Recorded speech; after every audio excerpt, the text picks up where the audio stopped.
श्री सुखदेव जी कहते हैं, राजन परीक्षित आज यक्षों को श्री जब कुबेर जी ने समझाया तो ध्रुव अपने नगर में लौट के आए और 36,000 वर्ष तक राज्य किया। उनकी इंद्रियों की शक्ति यथा रही।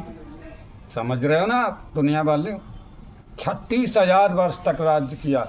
अंत में अपने उत्कल को न वत्सर को राज्य सौंप करके, चूँकि उत्कल जो पुत्र था वो भक्ति में प्रवीण हुआ, इसलिए उसने राज स्वीकार नहीं किया, तो वत्सर को राज दे के और बद्री बन के लिए चले गए।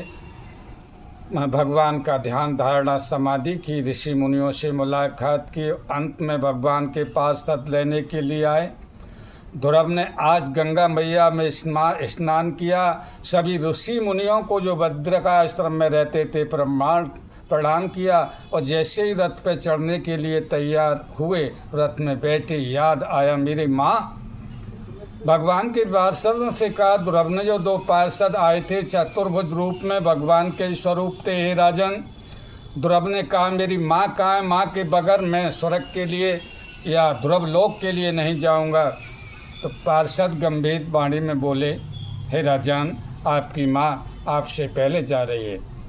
तो जानते हो आप, भक्ति का प्रभाव 21 पीढ़ी तर जाती हैं। ये कथा ऐसी कोई मजाक नहीं। मैं आपका समय बर्बाद नहीं कर रहा, न संसार का कोई संत समय बर्बाद कर रहा है आपका। ये कथाएं ऋषि मुनियों के लिए दुर्लभ हैं, भगवान की कथाएं जिनको आप श्रवण कर रहे हो। भक्त लोग कभी हंसते हैं, कभी गाते हैं, कभी रोते हैं, कभी चिल्लाते हैं। इनके वंश में राजा अंग हुए और अंग के यहाँ बैन हुआ। बैन दुराचारी था। कैसा दुराचारी? तो अंग उसका अत्याचार देख करके, से तो बड़ी मुश्किल से पैदा हुआ था, उसका अत्याचार बच्चों को खेलने के लिए जाए मार दे, कुआं में डाल दे, आग लगा दे, ऋषि मुनियों को तंग करने लगा। तो रात्रि में चले गए राजा अंग उठ करके, ऋषि मुनियों ने गद्दी पे बैठा दिया। किसको? आताताई को। उसने क्या किया मालूम है? जब बैन राजा हुआ,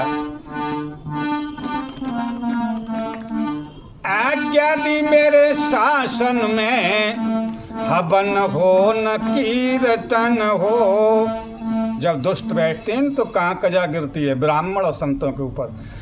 आज्ञा दी मेरे शासन में, हवन हो न कीर्तन हो। देवों की जगह देवालों में, बस मेरा ही अरे पूजन हो। देवों की जगह देवालों में, बस मेरा ही पूजन हो।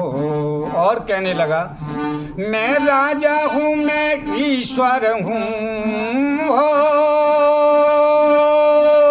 सुनो सभी, मैं राजा हूँ, मैं ईश्वर हूँ। ऐसा सबको कहना होगा, ऐसा सबको कहना होगा। जो मेरा कहा न मानेगा तो जेलों में रहना होगा।